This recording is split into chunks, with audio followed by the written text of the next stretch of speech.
Death of the dollar is either the biggest story of our lives or it's the most profitable myth on the internet. What if the whole thing is upside down? What if the dollar isn't dying at all?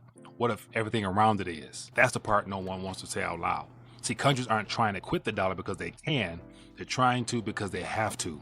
So between sanctions, weaponized finance, and the fragile supply chains, there's pressure everywhere. But every big attempt to escape the dollar seems to be met with resistance. And unfortunately, it keeps ricocheting backwards. So no, this isn't a currency obituary.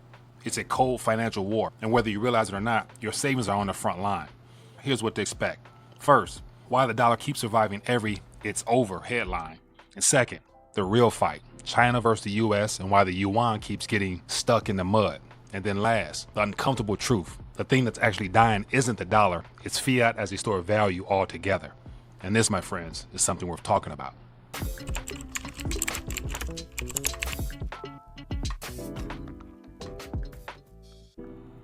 All right, so I want to take a minute to share my thoughts in reference to de-dollarization and the death of the dollar and how that narrative is really being hampered on by a lot of people right now. And as I mentioned before, this entire concept that I've come across in reference to rethinking everything monetarily related as well as fiscally related has led me to one conclusion: that not all dollars are created equal. And so yes, while the dollar itself, what we know as a dollar, is under extreme pressure, at the end of the day, it's this instrument right here, which I call the Federal Reserve note. So it's very important to be very distinctive between a dollar and a Federal Reserve note.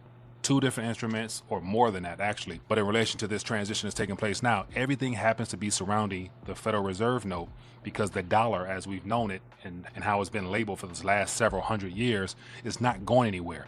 The dollar will be utilized regardless of what some people say or how it might play out as far as the narratives are concerned. But in this video here, I want to share my thoughts on that. So as always, if you guys find value in each of those short, quick takes, definitely drop a comment down below. Let me know your thoughts. And also feel free to add to the conversation down in the comment section. And then also, if you're new, make sure you hit that thumbs up.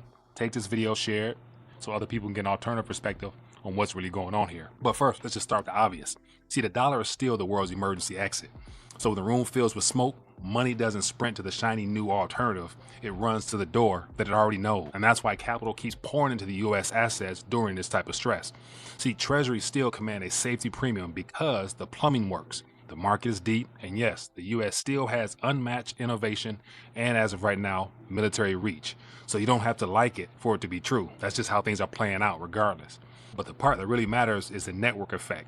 See, the dollar is the world's airport hub. You might prefer a quieter terminal with nicer chairs. Your flight connects to the place with the most gates. So between trade contracts, commodity pricing, global debt, all wired in dollar terms. So that's not romance. That's inertia, scale, and legal infrastructure. And the network effect doesn't snap because a press release says de-dollarization is underway right now. So think about it like a spider web. Every thread is a loan, an invoice, and a derivative. You don't break the web by tugging on one. You need a wholesale rebuild. So that means payment rails, trusts, courts, collateral, and the bond market. So deep, it can swallow trillions without even blinking. You see, only the dollar has that type of leverage and usage, and that's today. So that's the edge that the US has as of this moment. And so now about the dollar doom, all the talk, you have to notice who's talking. A lot of folks are warning that the dollar's days is done. And they're also trying to sell you an escape hatch. See, nothing wrong with holding hedges, but motivation matters. Just watch the data, not the sales pitch. So let's talk about the actual fight here. So you have China versus the US and the dream of the Yuan-centric Asia.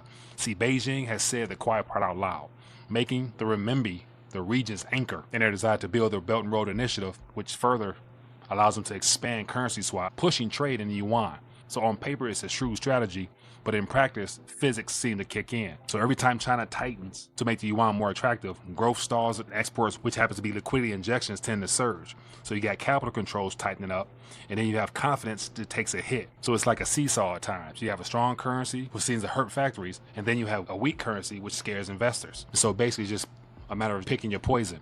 So when the Fed tightens hard, meanwhile, the US yanked global liquidity with a rate hike, like flipping a thermostat. So when the Fed tightens hard, dollar funding tightens everywhere. So we've seen this movie before, especially the 1980 squeeze, which crushed inflation and helped crack the Soviet Union economy. And so more recently, with coordinated moves like the Shanghai-style Accords, reminded everyone that when the system tilts too far, the big players nudge it back.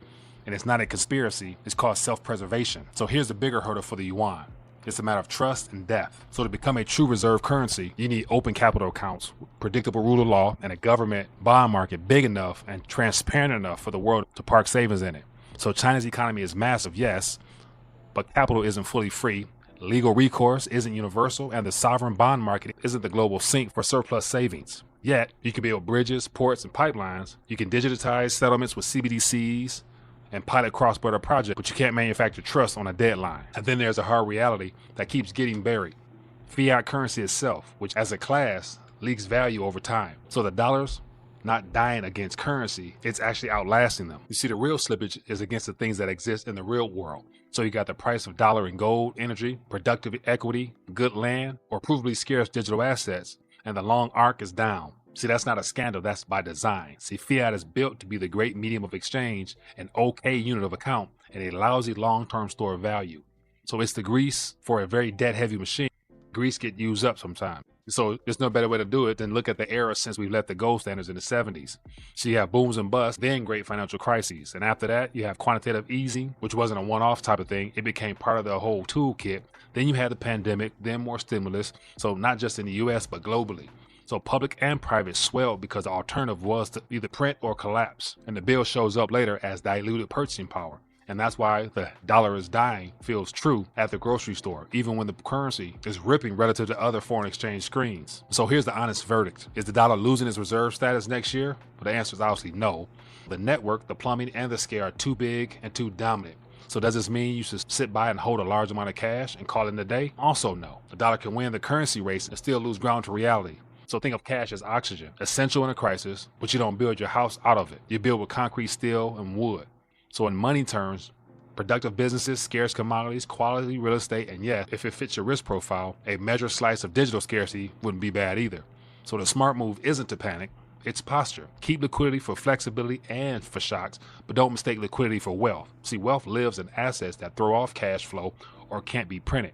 So the cleanest shirt in a dirty hamper is still a dirty shirt. And then there's one more thought for the new currency crowd, which a lot of people think is the BRICS unit, which supposedly is a gold-linked settlement token, a multi-CBDC bridge of some sort. These are interesting plumbing upgrades for sure, which can definitely reduce the friction at the edges, maybe even chip at the dollar's tool belt, but a new settlement rail is like repaving the highway. It doesn't replace the entire city.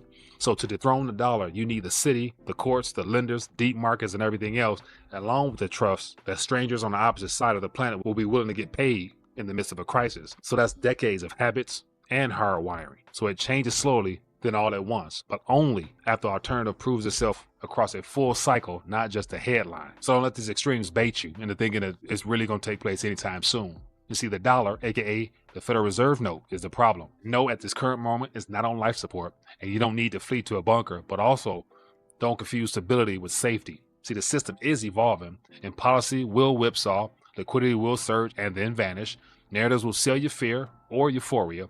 So your job isn't to pick a team, it's to hold the one thing that every regime respects, which is real assets and resilient cash flow. So I'll leave you with this. The dollar will likely outlast its rivals. That's the boring truth.